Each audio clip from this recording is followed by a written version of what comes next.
बड़वानी में नवीन आपराधिक कानूनों के तहत ICJS, मेडलीपीआर और EDR और राहवीर योजना के प्रभावी संचालन के लिए एक समन्वयात्मक कार्यशाला आयोजित की गई है, जिसमें न्यायपालिका, पुलिस और RTO और चिकित्सा विभाग के अधिकारी शामिल हुए। कार्यशाला में न्यायिक प्रक्रिया को पारदर्शी, समयबद्ध और प्रभावी बनाने पर जोर दिया गया है। प्रथम अपर सत्र न्यायाधीश चंदन सिंह चौहान ने डिजिटल समन्वय और रिकॉर्ड प्रबंधन पर मार्गदर्शन दिया। पुलिस अधीक्षक पद्म विलोचन शुक्ल ने विभागों के बीच बेहतर समन्वय की आवश्यकता बताई। वहीं अतिरिक्त पुलिस अधीक्षक धीरज बब्बर ने तकनीकी दक्षता पर जोर दिया है।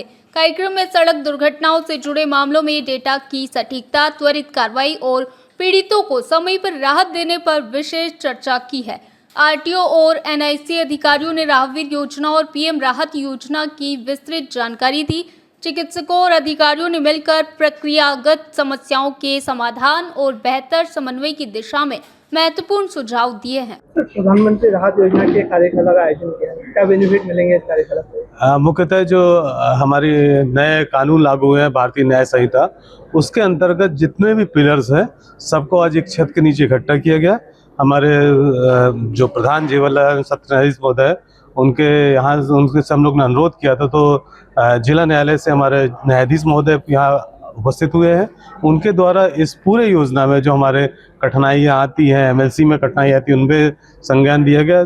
साथ ही जो हमारे शासकीय चिकित्सक हैं और प्राइवेट चिकित्सक, दोनों के एक्सीडेंटल केसेस या मेडिकल लीगल केसेस में जो कठिनाई आ रही है, उनमें अपने सजेशन और सुझाव दिए गए हैं। साथ ही हमारे पुलिस विभाग के द्वारा, हमारे एडिशनल SP साहब द्वारा जो हमको कठिनाइयाँ आ रही हैं या जो हमारी योजनाएं चल रही है, उसके बारे में बताया गया है।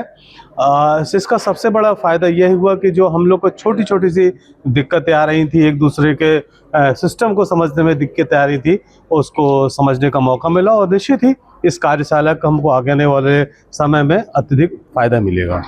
बड़वानी से जयप्रकाश सोलंकी की रिपोर्ट।